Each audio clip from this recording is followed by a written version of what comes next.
Mga ka-Chongsi, welcome to my YouTube channel.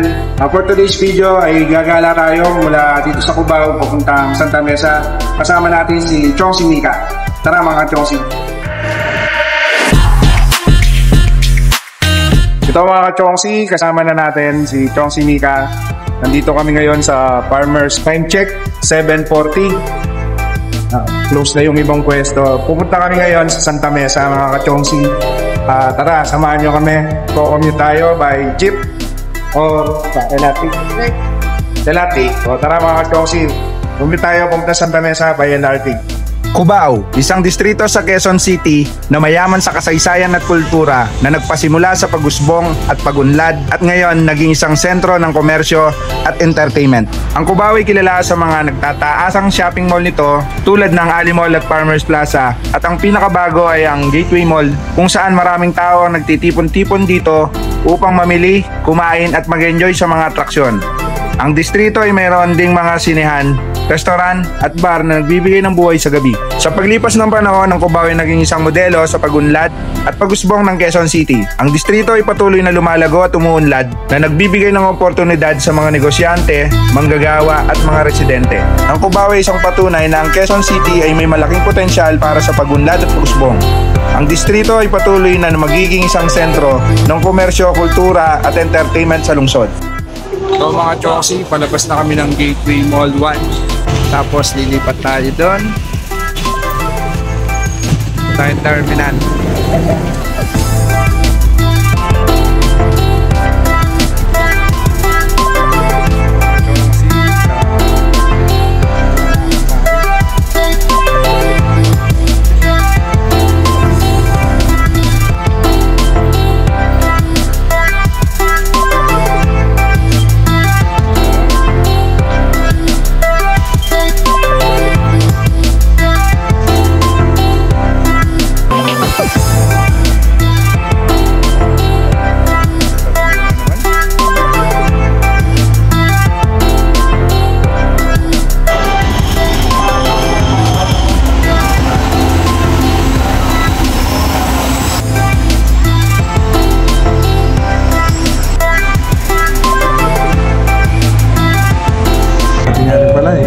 Next station, Bimapa. Ang susunod na stasyon ay Bimapa.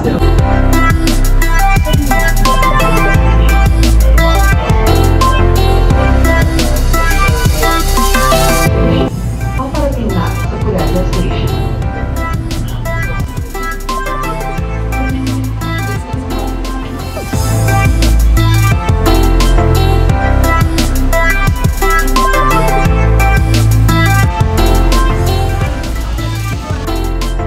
So mga Chongsi, bababa na kami ng Coresa Station.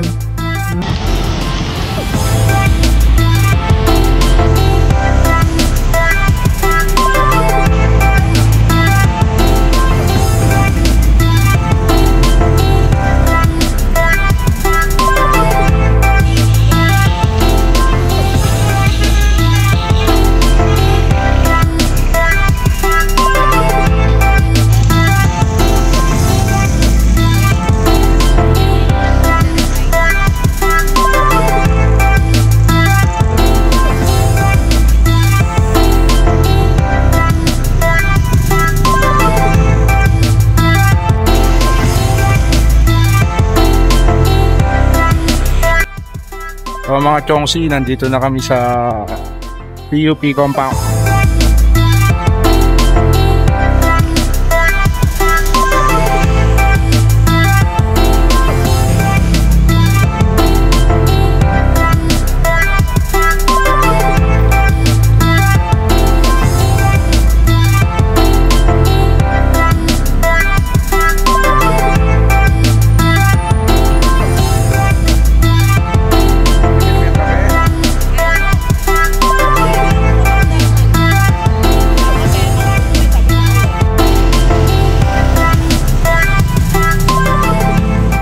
So mga Chongsi, nandito tayo sa Teresa Street dito sa may PUP. Nadaanan natin kanina yung entrance ng PUP doon. Tapos pupuntahan natin mga Chongsi yung kung saan siya laging tumatambay saka kumakain.